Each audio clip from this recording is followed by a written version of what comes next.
সংসারে জঞ্জাল হয়ে গেল। আমি এই রাত্রিতে আমি বেরিয়ে যাচ্ছি, ভগবান তুমি আমাকে রাস্তা থেকে নিয়ে চলো। হরি বল, হরি বল। গ্রামের মানুষ যদি বৃন্দাবনে যায়,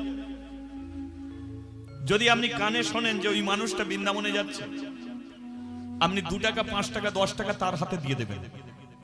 এতে আপনার লাভটা কি জানেন?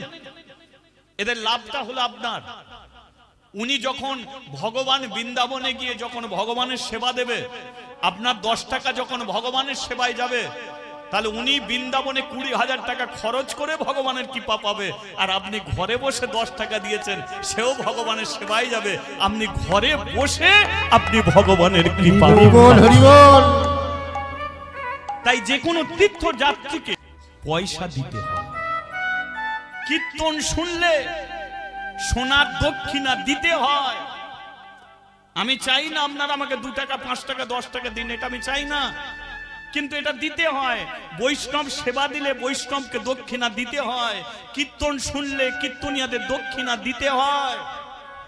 ভাবছেন কি এই দক্ষিণা শুধু কলিযুগে? দাপর যুগ থেকে এই দক্ষিণা দেওয়ার ব্যবস্থা আছে। এ দক্ষিণা দেয় কেন? নিজেদের মঙ্গলের জন্য। কিন্তু মানুষ সেটাও দিতে চায় না, দেয় না, সেগুলো বোঝে না, তাই দেয় না। দেখবেন সারাদিনে 1 প্যাকেট সিগারেট খায়, 70 টাকা খরচ।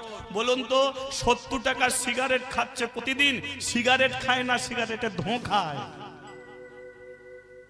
সিগারেটের ধোঁ খায়। 20 টাকা বিড়ির পেছনে খরচ হয়, বিড়ি খাচ্ছে না বিড়ির ধোঁ খাচ্ছে? তাহলে ধোঁ খেয়ে যদি প্রত্যেকদিন 20 টাকা খরচ হয়, সেই মানুষটাই দেখবে আবার গোবিন্দ সেবার জন্য 10 টাকা দিতে গেলে পকেটে হাত দিচ্ছে। ঠিক আছে, আজ নয় পরে দেব। এই তো, এগুলো বুঝে নিতে হয়, এগুলো দিতে হয়।